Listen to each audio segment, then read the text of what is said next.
What is going on, guys? Neat Gould here, and no webcam today because I'm pretty sick, so we're just going to do a normal video. Today we're going to look at taking a calculated risk, when it's a good idea, when it's a bad idea, and even if you think you need to take a risk to make a play to bring the round back in your favor, how it's important to communicate and confirm that it's the right choice to do before you make it.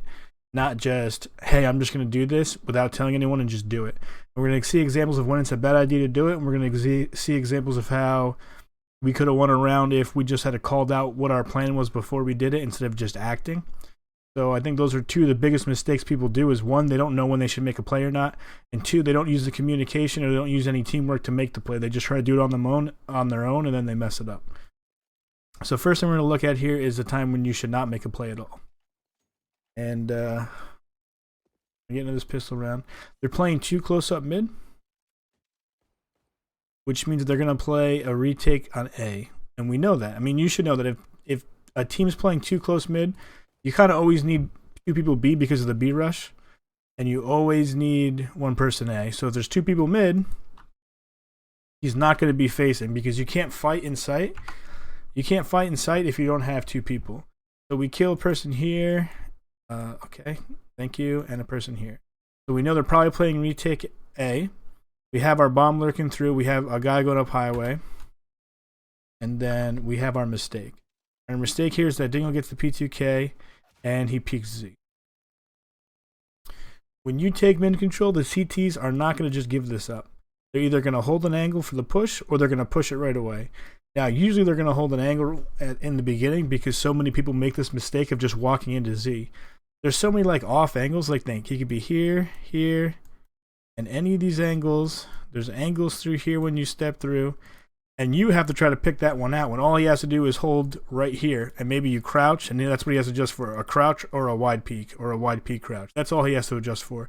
You have to compensate for all of this. So this, when people are holding it, is obviously a pretty big advantage for the CTs, and it's going to give them the advantage back.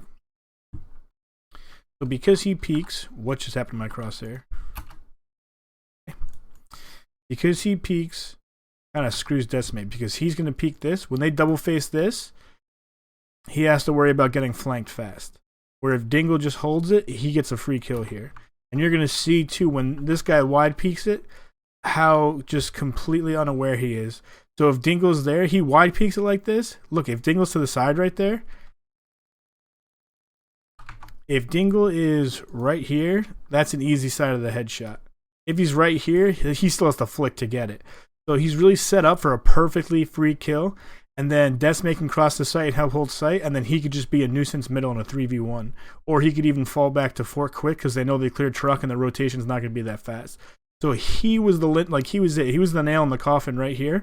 But he gives it away, and then Decimate gets stuck here, ends up getting pinched, and then they end up pitching P-Walk because he gets shot in the back right away, and he can't cross. He gets stuck here, and then they just double face this way, and then they just double face this way, and they win the round.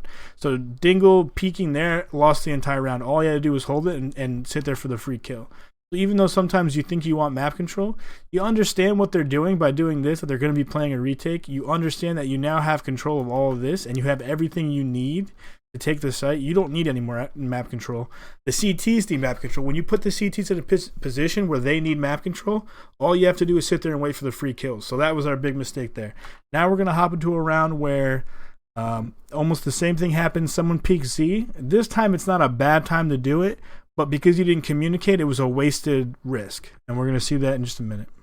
So now they're in a 2v2. Bomb was shown way earlier, so for Decimate to think that the other guy's rotated truck already and waiting for the cross isn't the worst thing. The problem is that the trades happened so fast in this round that they needed to just kind of slow things down. And the bomb is not committed to the site in any way. So what's going to end up happening here, and we're going to watch it play through, is as Decimate walks in without making any calls at all, he made no calls here, and TeamSpeak dies. Look where P-Walk is. He's already back A main. Now, he was weak. If he said, I'm going to walk Z, and P-Walk said, no, I'm going to fall back B, hold rotates, he had plenty of time to, like I said, fall back here and watch the angle, or just slowly start walking back to here, but okay, they can't rotate through your vents. Because he's we know one site and the other one's already rotating. He has time to get through that P-Walk can try to take the site. That would have been the better risk, to P-Walk try to take the site by himself, and then maybe him kind of sit here, or just he had low health, just try to be careful, make it back to vents if possible. You can't really tell if he could have backed all the way here, right, without getting peaked with 28 HP. But maybe just holding for rotates or getting close highway just to listen. And then if this guy peeked out wide, he was kind of in trouble here, but he gave away the free kill for no reason because it wasn't going to help P-Walk at A at all. So it wasn't the worst idea to try to go Z because you have low health and this guy's stuck in sight and you can think that this guy's already rotated because bomb was shown about 15-20 seconds earlier.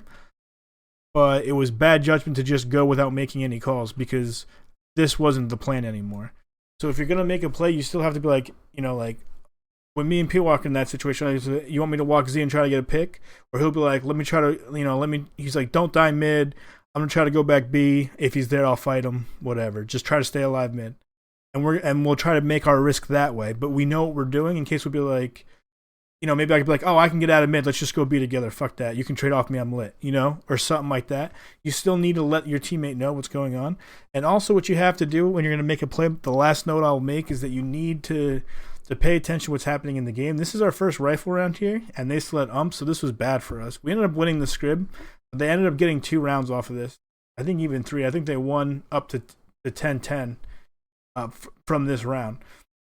So you need to pay attention to how much money you have and what kind of utility you have. Like, you should be getting boosted over mid on cash if you have full nades. You should have the guy who came out Z through the smoke and mollied and used all of his nades to keep the push up. Boost that guy off and then use your nades to hold off mid even more to make it seem like nothing's different. I see a lot of times people just try to like walk out mid or try to get boosted or try to walk B main or try to push squeaky with full utility when you don't have money, when you have a man advantage. You really need to be able to identify when it's a good time to peek or not, or run through a smoke into a bomb site or something like that. And really, the only times that you need to do that is this round going to lose you the game, and you have no you need to win this, or you're on a double eco, and you guys have no utility. Run through a smoke. You're down 3v5, and you're low on you've already used your utility. Maybe try to walk mid. Something like that. But there's too many times where people just go without paying attention. I hope this video helped you. I hope this was a good example of how even the same position, just looking at Z, one round you definitely didn't want to peek. One round it was a risk, but because of lack of communication, it was totally destroyed. I don't have any examples of when's a good time just to push because we play. I try not to play too aggressive like that. There's very few times, I think, where you actually have to push in low-level CS. I feel like because everyone's so low level, they're used to everyone pushing smokes and flanking and trying to do like sneaky stuff, that most of the times teams are watching it, so we don't really do it that much. So I don't have an example of when it was a good time to push, but I can show you when it's a bad time to push and how a lack of communication can keep you from pushing and or keep you from turning a good push into a bad push or just wasting a risk anyways. There's no reason to take that risk if you're not even going to A site, you know what I mean? I hope this video helped you. I'm sorry there's no webcam. I know it's not as good without the webcam, but I'm all like, I just look dead. Look like a zombie. But thank you guys for watching the video. I hope it helped. If you have any questions or comments, please put them below. And make sure you like the video and subscribe. It helps out a lot.